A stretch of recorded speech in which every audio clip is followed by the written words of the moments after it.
La factorisation, méthode. La factorisation permet de passer d'une somme ou d'une différence à un produit.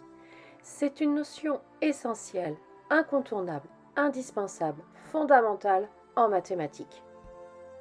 Maintenant que j'ai bien insisté sur l'importance de cette notion, passons à la méthode de base. Les deux exemples de cette vidéo sont des factorisations les plus simples possibles. L'expression a égale 4 fois 3 plus 4x est bien une somme, et je veux l'écrire en produit. J'ai deux termes dans mon expression, 4 fois 3 et 4x.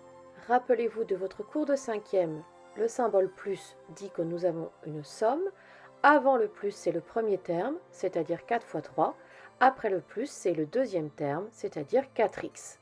Ces deux termes sont des produits composés de facteurs. 4 fois 3 est un produit qui a pour facteur 4 et 3. Le symbole fois m'a dit que j'ai bien un produit. Avant le symbole fois, c'est mon premier facteur, c'est-à-dire 4, et après, c'est mon second facteur, c'est-à-dire 3. Pour 4x, j'ai deux facteurs qui sont 4 et x, car normalement, entre le 4 et le x, je devrais avoir un symbole fois. Donc le premier facteur, c'est 4, et le deuxième facteur, c'est x.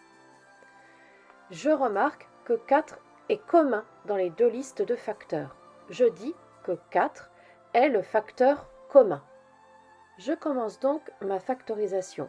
J'écris A égale le 4 qui est le facteur commun et j'ouvre des parenthèses en remettant le symbole plus qui vient de mon expression de départ puisque j'avais une somme.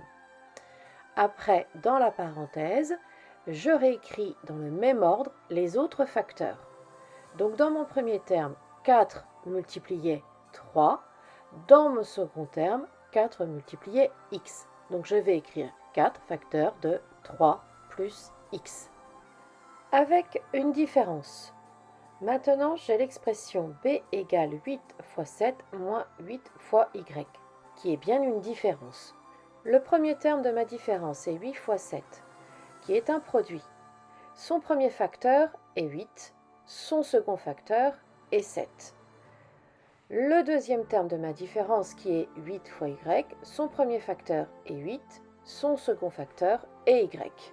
Donc 8 et 7 ainsi que 8 et y sont mes facteurs de chaque terme. Je remarque que 8 est commun aux deux listes, c'est-à-dire que 8 est mon facteur commun. Je commence ma factorisation, j'écris b égale 8, facteur de ma parenthèse avec le symbole moins qui vient de la différence que j'avais au départ. Puis dans ma parenthèse, j'aurai écrit mes autres facteurs dans le même ordre.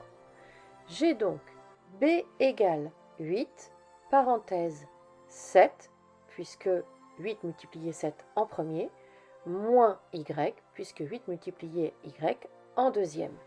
L'ordre des termes dans une différence est fondamental. 3 moins 2 n'est pas égal à 2 moins 3. Donc il est très important de réécrire les termes dans la parenthèse dans le même ordre.